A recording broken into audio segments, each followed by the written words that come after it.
Jam yang ke-16 Sahabat Nabi Kali Moga mengganggu perjalanan kelas dari suami. Jadi untuk tidak mengganggu masa saya semuanya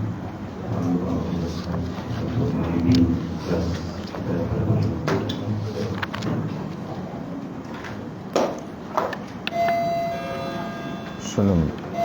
Assalamualaikum warahmatullahi wabarakatuh. Bismillahirrahmanirrahim. Alhamdulillahirabbil alamin wassalatu wassalamu ala sayyidil mursalin nabiyina Muhammad ibn Abdullah wa ala alihi wa ashabihi wa man ihtada bihadihi wastanna bi sunnatihi ila yaumiddin, amma ba'd. Ayat 27 surah An-Nahl, muka surat 280. Betul kan? A'udzu billahi minasyaitonir rajim. Bismillahirrahmanirrahim.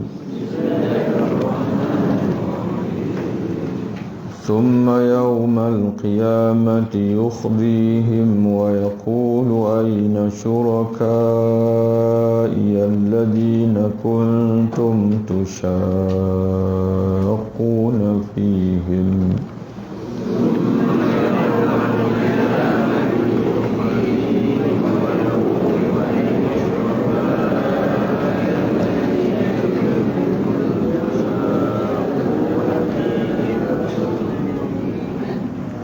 قال الذين أوتوا العلم إن الخزي اليوم والسوء على الكافرين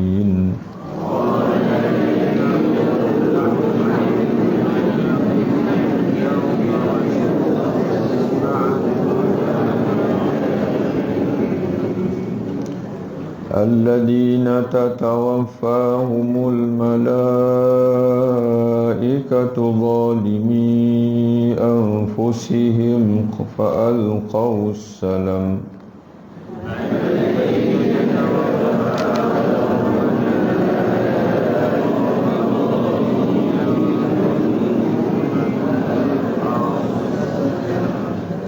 فألقوا السلم ما كنا نعمل من سوء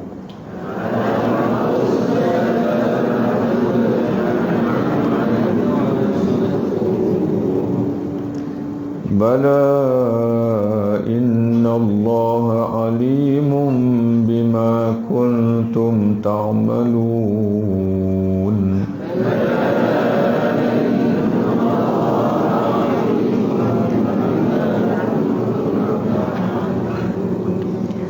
فادخلوا أبواب جهنم خالدين فيها فلبئس مثوى المتكبرين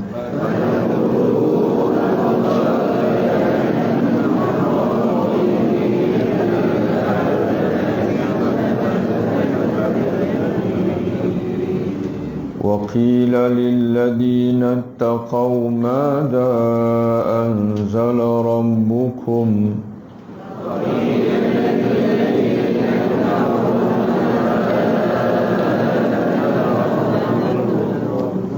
قالوا خيرا للذين أحسنوا في هذه الدنيا حسنة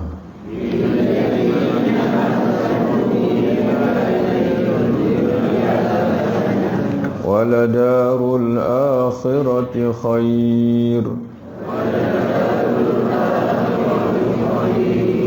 ولنعم دار المتقين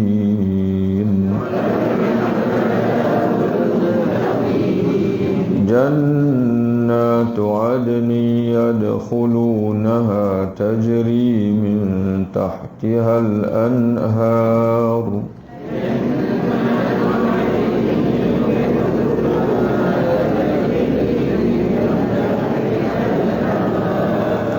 لهم فيها ما يشاءون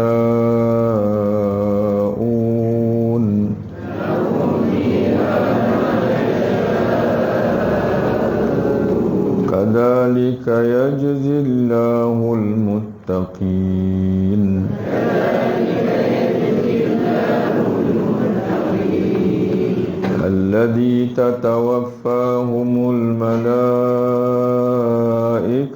طيبين يقولون سلام عليكم ادخلوا الجنة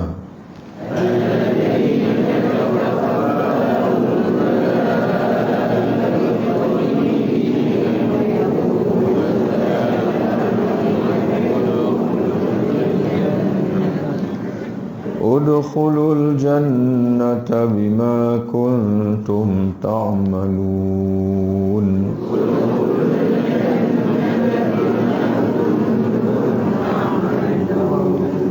هل ينظرون إلا أن تأتيهم الملائكة أو يأتي أمر ربك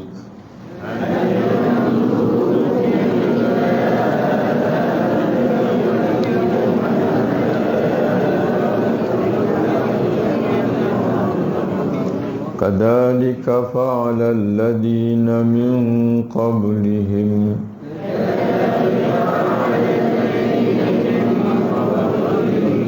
وما ظلمهم الله ولكن كانوا أنفسهم يظلمون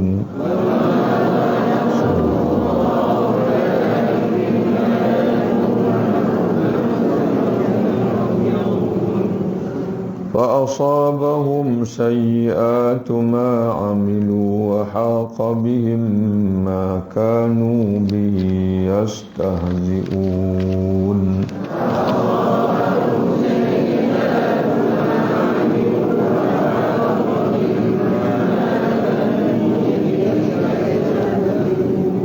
صدق الله العظيم.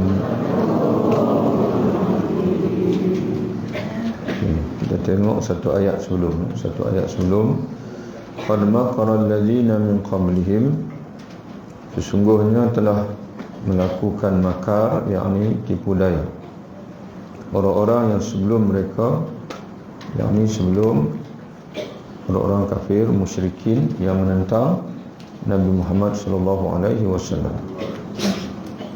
Contohnya kaum Nabi Nuh alaihissalam, orang-orang al-malak, para bangsawan, para pemuka kaum Nabi Nuh, dan itu juga golongan-golongan penentang dari kalangan kaum Ad, kaum Samud. Jadi mereka telah melakukan makar, iaitu perancangan ataupun tipu daya. Fa'atallahu bunyanahum minal qawa'id, lalu Allah membinasakan binaan-binaan mereka daripada dasar-dasarnya. Fakhara alaihimus saqfu, di mana runtuh ke atas mereka atapnya daripada atas mereka. Ini kiasan kepada Allah menggagalkan rancangan jahat mereka daripada asasnya lagi, daripada dasarnya lagi. Bahkan Allah mentakdirkan segala perancangan mereka itu menimpa mereka kembali. Seumpama seorang yang membina satu bangunan untuk bernaung, tiba-tiba bangunan itu runtuh. Bukan saja mereka tak dapat bernaung, bahkan bangunan itu jatuh menimpa mereka. Menimpa mereka. Wa atahumul azabu, dan mereka didatangi oleh azab Allah, min haitsu la yash'urun, dari arah yang tidak mereka sedari. Thumma yaumal qiyamah, kemudian pada hari kiamat, yukhzihim, mereka dihina oleh Allah Subhanahu wa taala. Dihina oleh Allah dengan azabnya. Yukhzihim yakni yuzilluhum, yafdahumullah, Allah mencela mereka. Wa yuzilluhum, dan Allah yang menghina mereka bil azab, dengan azabnya. Summa yaumal qiyamati yukhzihim, kemudian pada hari kiamat mereka dihina oleh Allah dengan azabnya. Wa yaqulu, dan Allah bertanya mereka, aina syuraka'iya di mana sekutu-sekutu bagiku, allazi kuntum, mana sekutu-sekutu yakni berhala-berhala. Berhala-berhala yang kamu anggap berhala-berhala itu sebagai Tuhan-Tuhan yang lain daripada aku, ataupun yang disembah, yang di samping kamu menyembah aku. Alladzina, iaitu berhala-berhala kuntum tusyaquna fihim, yang mana kamu menentang Rasul, kamu memusuhi Rasul-Rasul yang aku utuskan, fihim, kerana menurut keredaan atau mencari keredaan berhala-berhala itu, sekutu-sekutu kamu. Sekarang ini kamu berada di hari kiamat, kamu sedang berhadapan dengan siksaan. Aina, di mana? Yang di mana berhala-berhala yang kamu sembah itu? Qala alladziina utul ilma, pada ketika itulah orang-orang yang dikurniakan ilmu oleh Allah, yaitu orang-orang beriman dan para nabi dan orang beriman yang dikurniakan ilmu oleh Allah, yang mereka sejak dunia lagi mereka tahu bahwasanya, maknanya sebelum sampai di akhirat lagi, sejak di dunia lagi mereka sedia mengetahui bahwasanya Tuhan yang sebenar hanyalah Allah.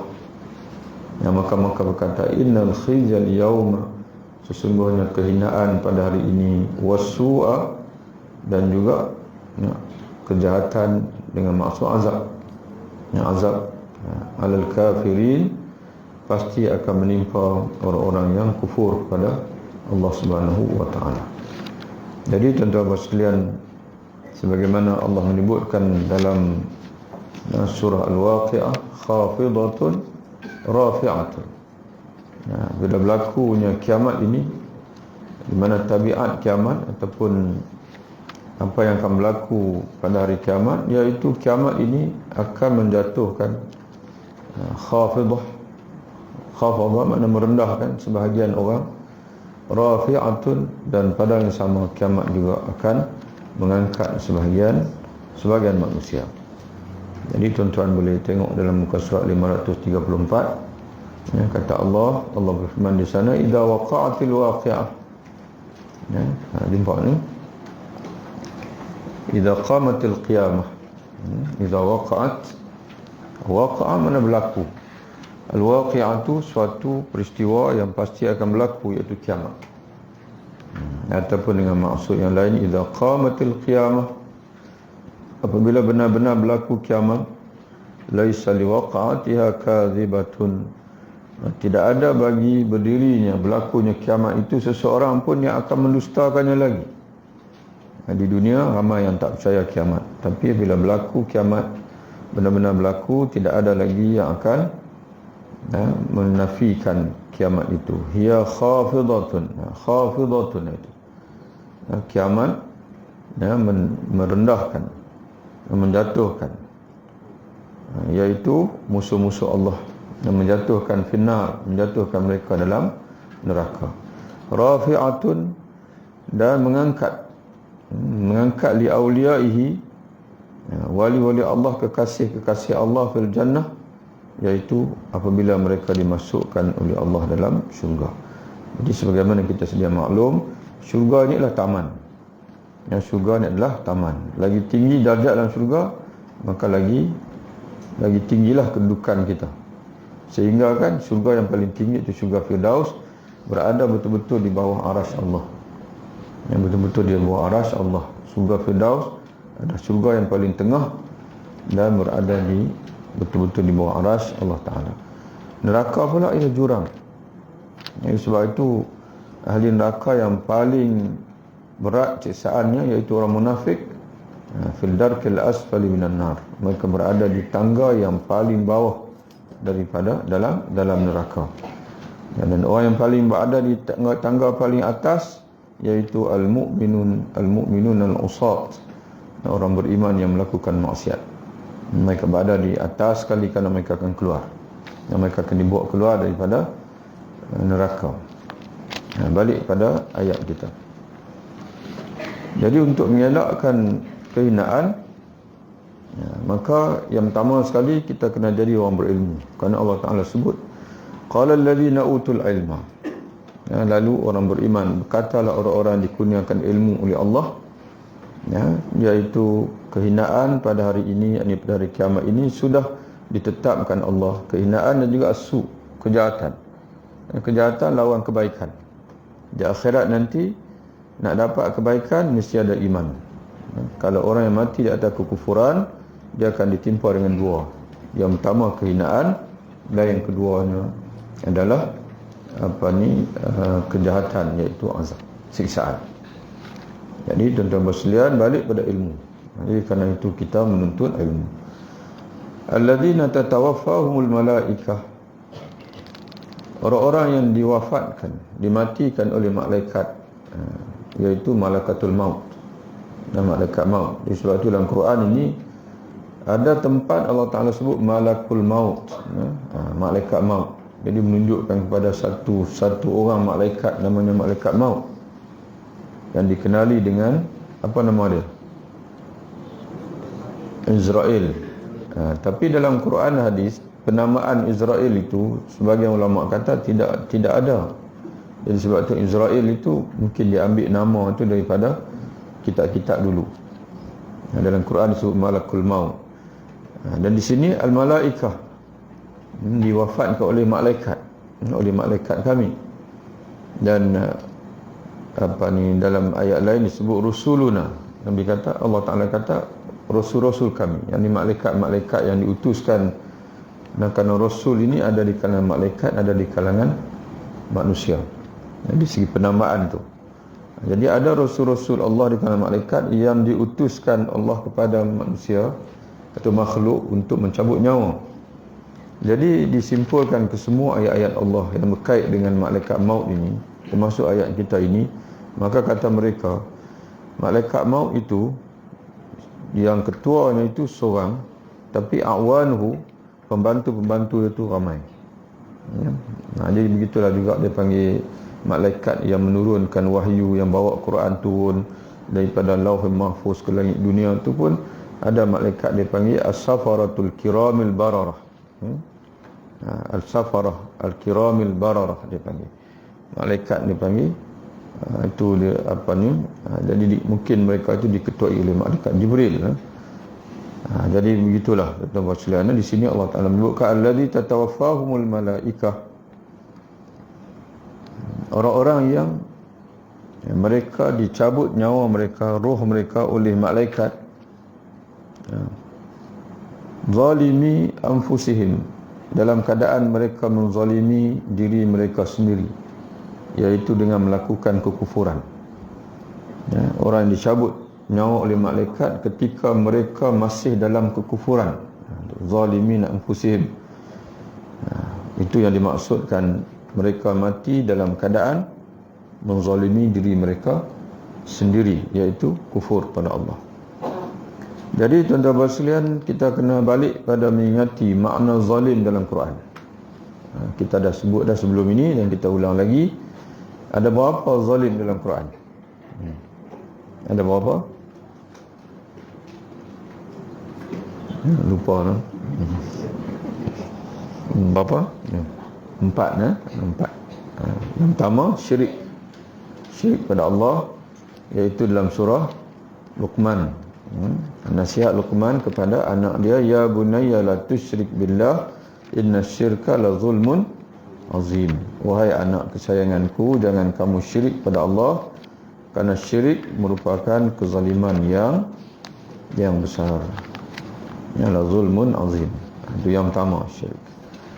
Yang kedua, zalim dengan makna mengenepikan syariat Allah, mengenepikan hukum Allah, iaitu dalam surah Al-Maidah, wa man lam yahkum bima anzalallah fa ulaika humul zalimun.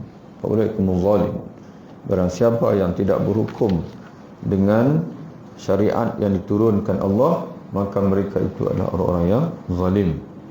Dan yang ketiganya ialah melakukan dosa atau maksiat. Ini yang pertama, orang bertakwa tak akan buat. Orang bertakwa tidak akan menzalimi diri sendiri dalam makna yang pertama, itu syirik. Yang kedua, orang bertakwa dia tidak akan menolak hukum Allah. Tapi yang ketiga ni boleh berlaku, melakukan dosa. Tapi orang bertakwa ini, bila dia melakukan dosa, dia akan cepat-cepat minta ampun. Itu orang bertakwa. Sebagaimana Allah Ta'ala menyebutkan dalam surah Ali Imran, ketika Allah menyebutkan orang bertakwa, wa jannatin arduha as-samawati wal ard, syurga kata Allah yang disediakan, yang diciptakan untuk orang-orang yang bertakwa.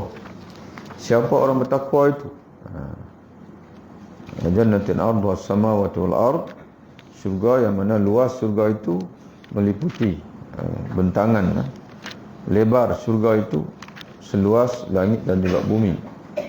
U'iddat lil muttaqin, syurga itu disediakan Allah untuk orang-orang yang bertakwa. Siapa orang bertakwa itu? Allah Ta'ala perincikan. Allah Subhanahu Wa Ta'ala perincikan orang bertakwa selepas itu. Dan ayat berapa maksudnya? Nanti kita cari tengok. Supaya senang. Tuan-tuan buka 67.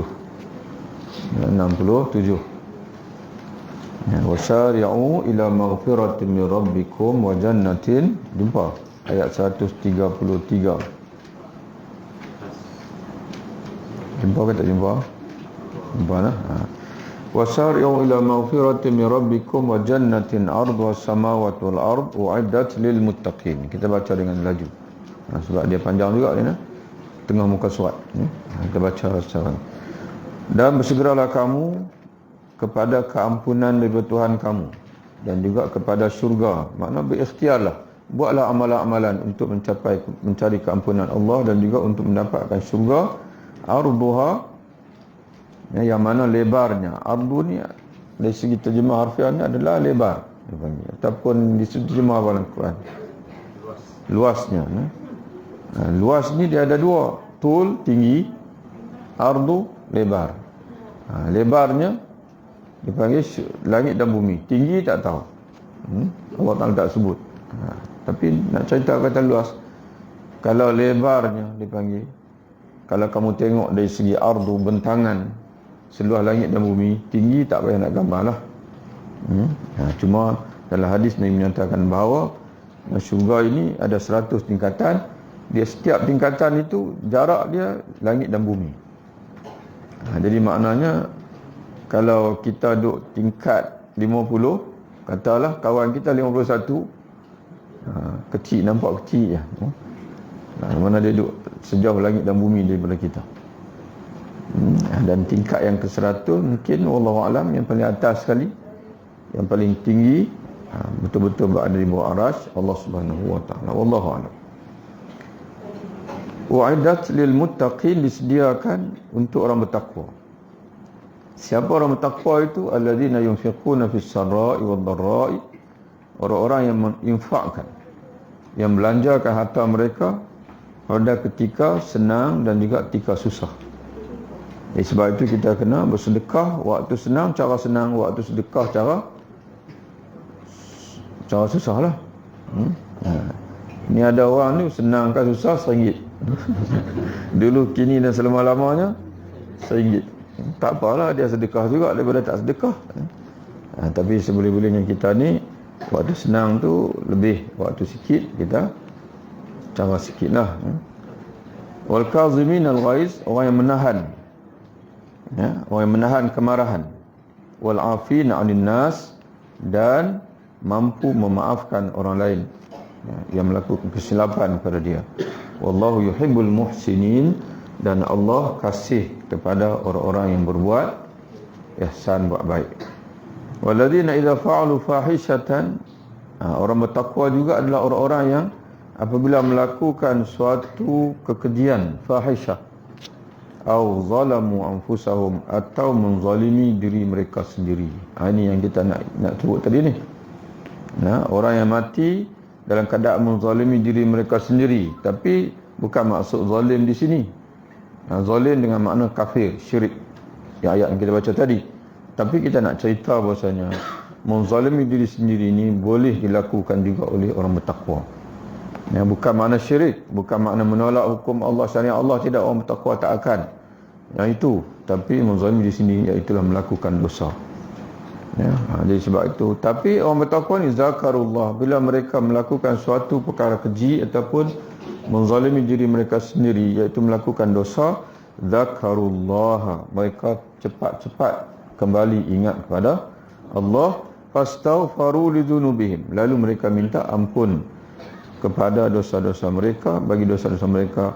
Wa may yaghfiru dzunuba illallah, dan tidak ada yang mengampunkan dosa melainkan Allah. Ya, ataupun siapa yang mengampunkan dosa, siapa yang dapat mengampunkan Allah kalau bukan Allah Ta'ala. Walam, sebab itu mereka beristighfar kepada Allah. Walam yusirru ala ma fa'alu, tengok dan lihat.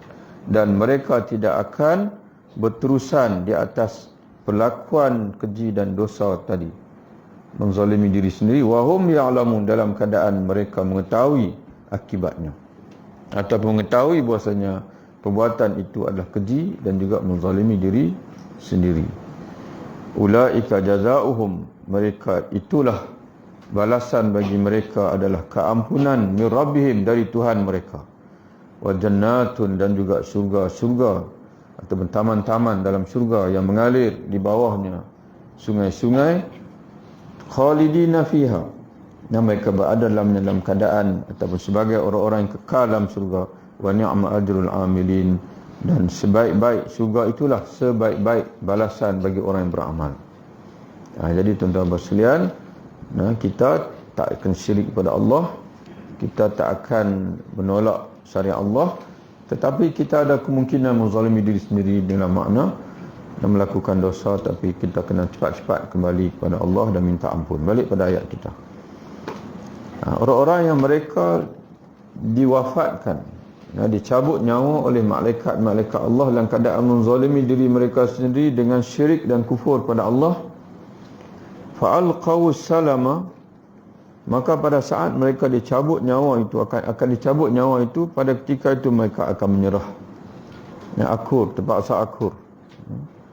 Dan sebagian mufassir berkata, iaitu ketika di akhirat nanti. Di dunia mereka sombong, mereka cakap besar, tapi di akhirat nanti fa'alqaw salama, maka terpaksa menyerah diri, terpaksa mengaku kesilapan diri sendiri. Ma kunna, dan mereka berkata, tidaklah kami melakukan daripada sebarang kejahatan di dunia dulu.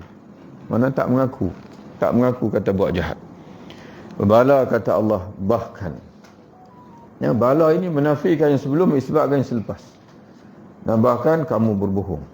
Bahkan tidak sebagaimana kamu katakan itu, bahasanya kamu tidak melakukan sebarang kejahatan, bahkan kamu sememangnya buat jahat. Dan kejahatan yang paling berat ialah syirik dan juga kufur kepada Allah Ta'ala. Innallaha alimun bima kuntum ta'malun, sesungguhnya Allah maha mengetahui dengan apa yang kamu semua kerjakan semasa di dunia dulu, ataupun semasa kamu sihat dulu, sebelum kamu berada di ambang kematian. Jadi sebab itu tuan-tuan sekalian, di antara makrifah yang ingin ditanamkan oleh Allah dalam diri manusia itu ialah manusia itu sentiasa mengetahui, menyadari bahasanya Allah memerhati. Allah merhati dan Allah mengetahui setiap perilaku dia. Fadkhulu abwaaba jahannam, maka masuklah oleh kamu semua melalui pintu-pintu neraka jahanam itu. Masuklah kamu ke dalam neraka jahanam melalui pintu-pintu neraka jahanam itu, khalidina fiha, di mana kamu akan menjadi orang-orang yang kekal dalam neraka itu. Falabi samaswal mutakabbirin, maka neraka itulah seburuk-buruk kediaman bagi orang-orang yang sombong, al-mutakabbirin. Jadi sebab itu tuan-tuan dan puan yang Allah Ta'ala sekalian, kita baca dalam Quran dan kemudian kita tengok hadis Nabi, rupa-rupanya nak jadi ahli syurga ni dia kena jadi orang yang rendah diri. Tempat bagi orang yang sombong adalah neraka. Jadi sombong ni, jangan ingat kata sombong dengan manusia. Sombong dengan manusia itu nombor 2. Sombong yang paling tinggi adalah sombong dengan Tuhan, dan sombong dengan Rasul Tuhan. Jadi sebab itu dalam hadis Nabi SAW menyebutkan, hadis yang kita asalnya selalu juga kita baca hadis ni pun, iaitu Nabi kata sallallahu alaihi wasallam, lan yadkhulul jannah man kana fi qalbihi mithqalu dzarratin minal kibr tak akan masuk syurga orang yang dalam dirinya ada kesombongan walaupun seberat zarah. Ya, zarah ni apa makna dia? Semut. Semut yang paling kecil ataupun debu yang paling halus, yang hanya akan dilihat oleh manusia kalau dia berada depan cahaya dan kemudian debu itu dihamburkan. Kalau tak ada cahaya depan ni, macam kita kata macam sekarang ni pun tak nampak debu. Tapi bila ada cahaya dan suluh depan kita tu, barulah kita nampak rupanya ada debu yang duk bermain di angkasa. Terlalu halusnya, terlalu seninya tu, itu dipanggil zarah. Ataupun semut yang paling halus. Ada semut yang kecil-kecil tu, tuan-tuan makan 2 biji dah kek, biji apa ni, kuih manis tu, baru perasan kata dia ada. Kecil sangat, dia masuk celah dan sebagainya, terlalu kecil. Itu dia panggil semut. Apa dia panggil tu? Semut apa macam? Semut ni banyak lah, semut api lah, semut gatai apa dah juga. Apa lagi? Semut apa tu dia panggil, yang semut yang bau dia semut mayat orang panggil yang tu yang kecil tu kot. Tu semut mayat tu. Jadi kalau tuan-tuan letak atas penimbang emas pun tak naik penimbang emas ni. Dia terlalu ringan. Tapi macam mana Nabi boleh sebut begitu? Tidak akan masuk syurga orang yang dalam hatinya ada kesombongan walaupun sebesar zarah. Lalu ada sahabat bertanya, ya Rasulullah, kalaulah ada di kalangan kami ni orang yang suka pakai yang cantik-cantik, pakai kasut cantik, baju cantik, Nabi kata itu bukan sombong. Nabi membaca, Nabi pun sebut, Inna Allah jamilun yuhibbul jamal. Sesungguhnya Allah cantik dan Allah suka yang cantik. Tak ada kena-mengena. Suka pakai yang cantik, tidak ada kena-mengena dengan sombong.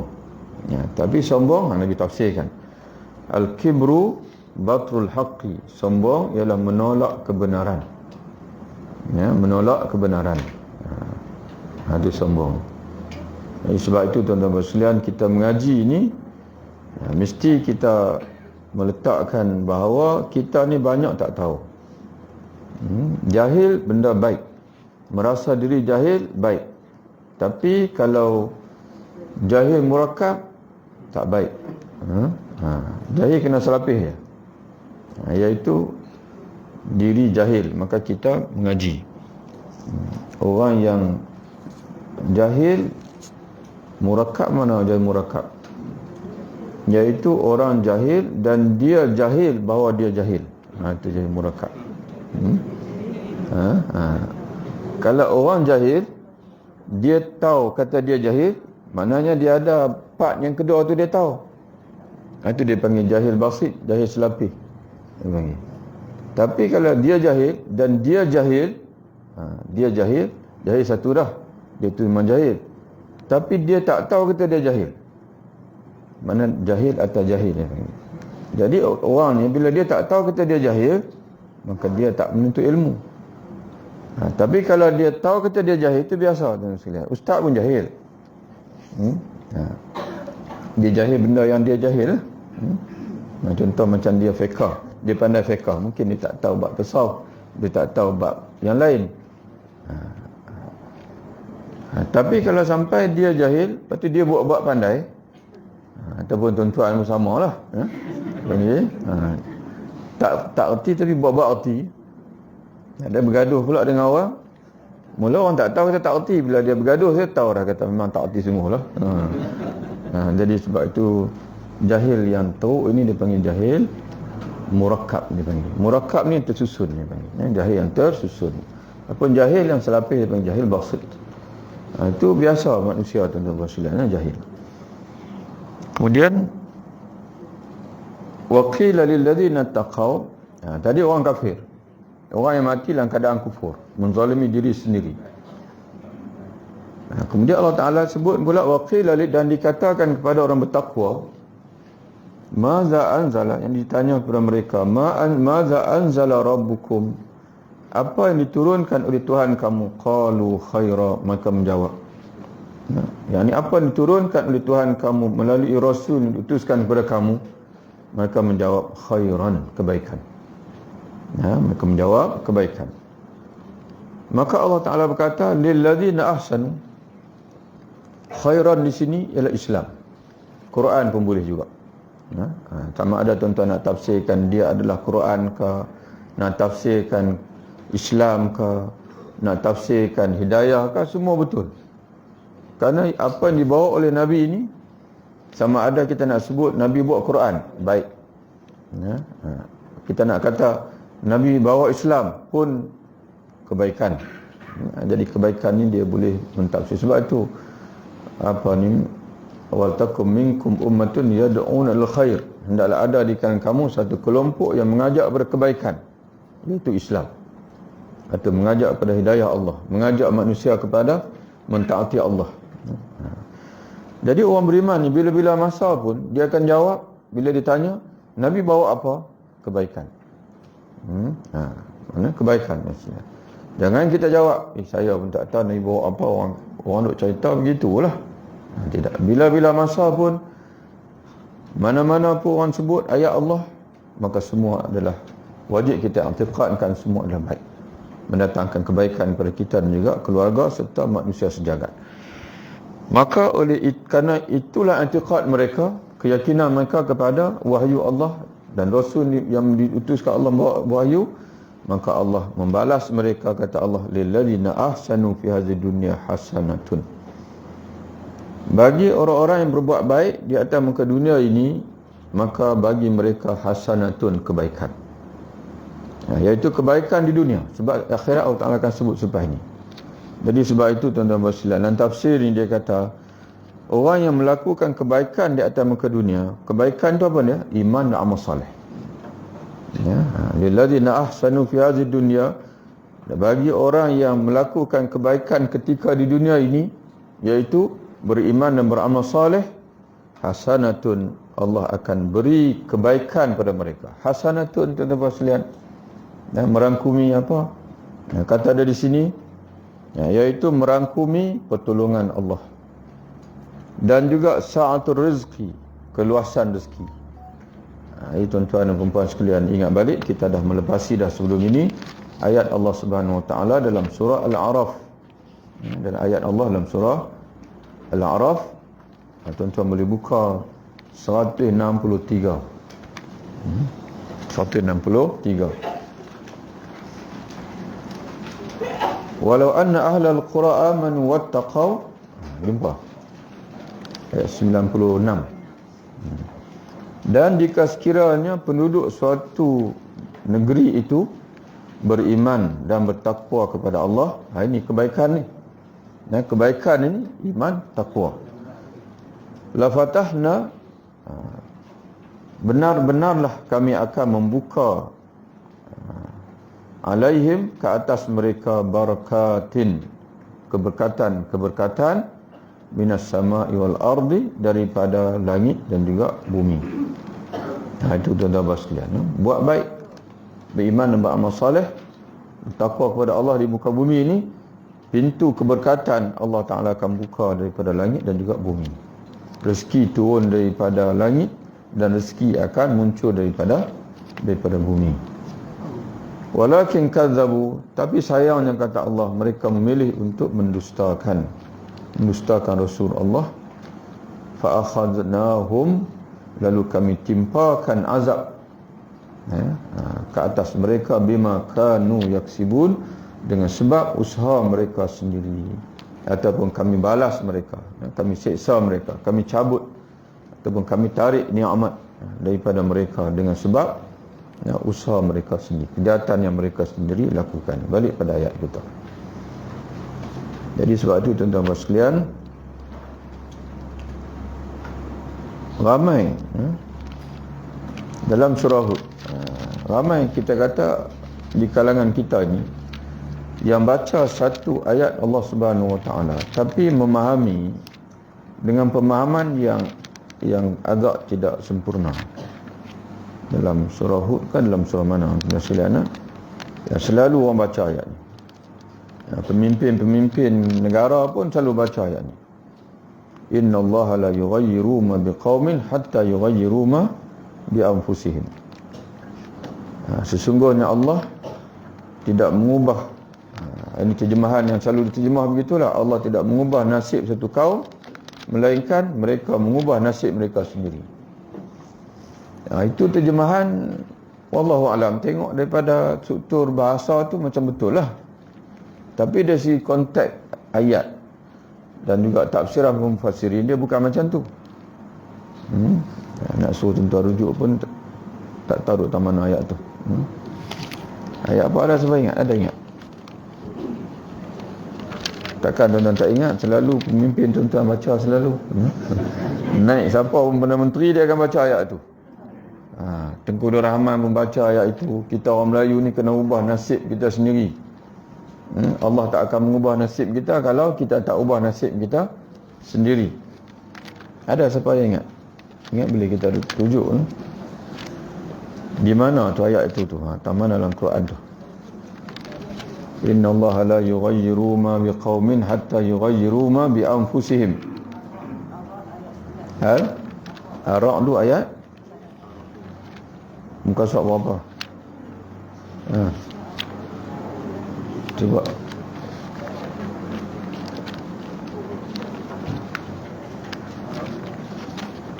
Ar-Ra'd muka surat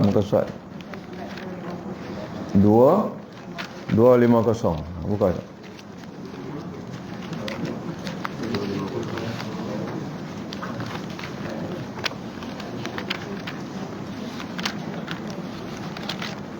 Ayat yang ke berapa? Inna Allah la yughayyiru ma biqaumin hatta yughayyiru ma bi anfusihim. Wa idza arada Allah biqaumin su'an fala maradda lahu. Lahu muaqibatun, bagi manusia ada malaikat yang silih berganti menjaganya. Tengok awal ayat. Min baini yadayhi, malaikat yang berada di depannya, wa min khalfi, dan ada di belakangnya. Yahfazunahu min amrillah, yang menjaganya daripada ketetapan Allah. Menjaganya mengikut ketetapan Allah. Sebab tu Imam Ibn Katsir kata kita ni ada 4 malaikat, bukan 2. Dua malaikat kiri kanan, kanan kiri, itu yang mencatat, dan malaikat depan belakang yang menjaga kita. Yang menjaga kita. Sebab itu bila berlaku kita selamat daripada musibah, jangan kata mujuk. Memang selagi belum ajal sampai, tugas malaikat hafazah ni menjaga kita. Kadang-kadang kita naik kereta tu sikit-sikit nak accident, kita selalu kata apa? Mujuk lah, kata tidak, memang inna lillahi wa inna ilaihi raji'un lah saya ni. Tak mujuk. Malaikat akan palingkan kita selagi belum sampai ajal. Tapi kalau kita dah sampai ajal, tugas malaikat lain pula. Itu malaikat maut. Malaikat maut. Jadi inna Allah la yughayyiru ma biqaumin, sesungguhnya Allah dia tidak mengubah, tak mengubah nikmat, jagaan. Allah tidak akan mengubah nikmat yang dia berikan kepada satu kaum, melainkan kaum itu sendiri yang mengubahnya menjadi azab dengan sebab kekufuran mereka. Itu baru betul. Jadi tuan-tuan sekalian, selagi mana kita beriman taat, selagi itu Allah Ta'ala akan kekalkan nikmat pada kita. Tapi janganlah tuan-tuan faham pula kita kata, oh Ustaz, kalau gitu kita tak akan matilah. Mati itu satu nikmat juga. Kena ingat begitu. Sebab apa tuan-tuan sekalian? Hanya dengan kematian saja orang beriman akan dipanggil, diberi nikmat yang kekal abadi oleh Allah. Di atas muka dunia ni, sak senang, sak susah. Sak kaya, sak miskin. Orang niaga begitulah. Kadang-kadang naik, kadang-kadang jatuh. Waktu jatuh tu lah tak nampak main kuliah tu. Waktu saya sibuk kat Ustaz, sibuk sangat. Saya ni Allah Ta'ala uji sikit. Tak apalah, jangan tak semayang je. Dekat kuliah tu tak apalah tuang sekali dua. Jangan tuang kerak sangat. Takut dia tak nampak jalan lagi. Tak nampak jalan nak main kuliah lah. Dunia ni tuan-tuan begitu. Tapi dengan mati itu, bila masuk dalam kubur saja, kita sudah berada selangkah di alam syurga dia panggil. Kerana kubur tu satu taman-taman taman syurga. Itu baru betul terjemahan kita. Allah tidak akan mengubah nikmat yang sedang dikecapi oleh satu kaum itu, mana tidak mengubah daripada nikmat itu menjadi azab, melainkan mereka sendiri yang mengubah, iaitu dengan bersikap kufur kepada Allah Subhanahu wa taala. Balik pada ayat kita.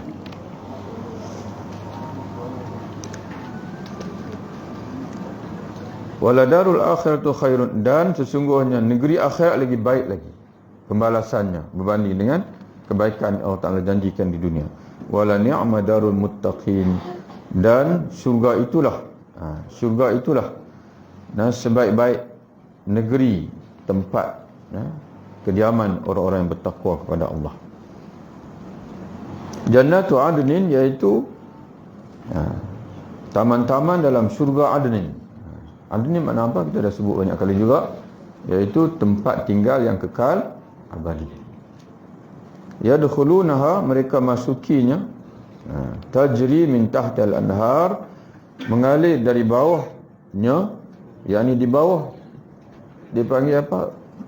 Istana-istana mereka, ataupun di bawah taman-taman yang diberikan Allah kepada mereka itu mengalir di bawahnya sungai-sungai. Ini beza dia panggil dengan dunia. Dunia sungai mengalir depan rumah. Sungai mengalir bawah rumah tuan-tuan, tunggu masa lah.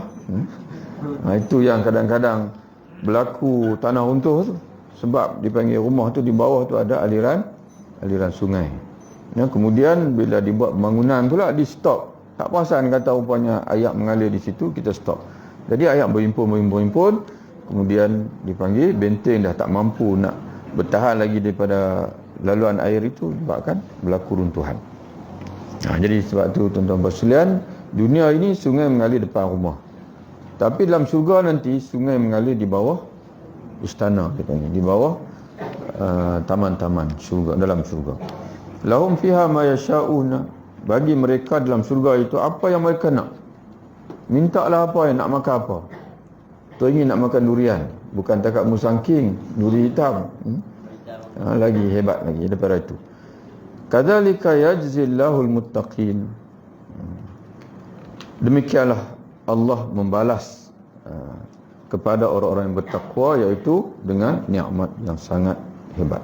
Alladzina tatawaffahumul malaikah. Siapa orang bertakwa ini? Iaitu orang-orang yang diwafatkan, dicabut mereka nyawa mereka oleh malaikat tayyibina, dalam keadaan baik, dalam keadaan jiwa yang baik. Tuan-tuan gandingkan. Tadi orang kafir tadi Allah Ta'ala kata mereka dicabut nyawa oleh Allah dalam keadaan mereka menzalimi diri mereka sendiri. Tapi orang bertakwa ni, mereka dicabut oleh nyawa mereka oleh Allah dalam keadaan tayyibina, dalam keadaan dipanggil tayyibin. Kita tengok apa ulama tafsir sini, iaitu qulubuhum tahirah, dalam keadaan hati mereka suci bersih. Jadi sebab itu tuan-tuan sekalian, kita ni elok kalau tuan-tuan mengaji bagi dalam sikit masalah jiwa dia panggil. Kita sebenar ni jiwa ke raga?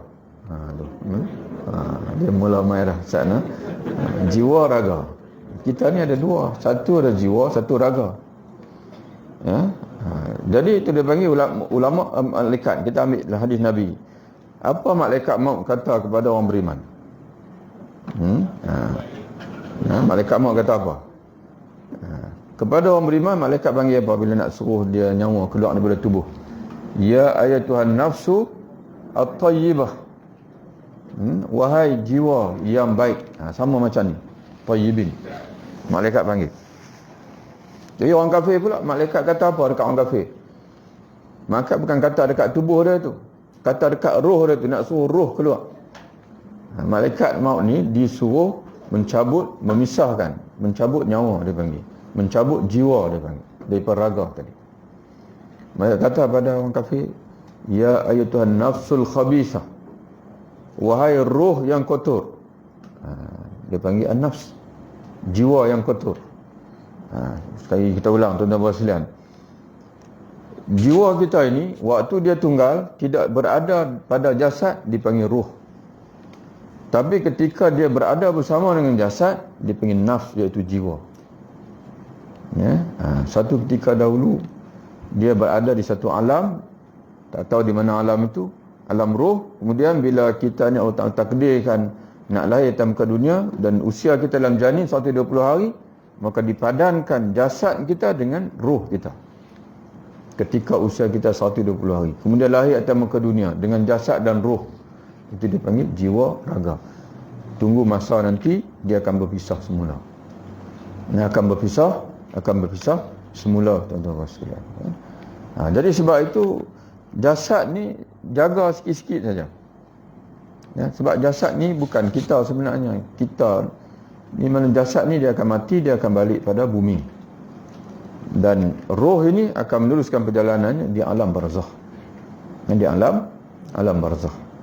Jadi kita nak kena pastikan jiwa kita ini an-nafsut tayyibah. Jiwa yang bersih dia panggil. Orang kafir tadi bila malaikat kata wahai jiwa, wahai roh yang khabisah, yang jahat, yang kotor, kedualah kamu untuk menuju, untuk pergi kepada kemurkaan Allah dan juga kemarahan dia. Kamu akan dibawa kepada kemurkaan Allah. Lalu fatafarraqa ruh fil jasad. Kata Nabi, berselerak roh dalam jasad, tak mau keluar. Dia lari sehujung-hujung, dia nak lari dalam jasad ni, tak mau berpisah dengan jasad. Sebab dia berpisah daripada tubuh dia ni untuk menuju kepada kemurkaan Allah. Macam orang main jumpa kita lah, jom siap-siap cepat, kita nak kena pindah. Kita pun tanya nak pindah di mana, dia pun tunjuk satu rumah buruk.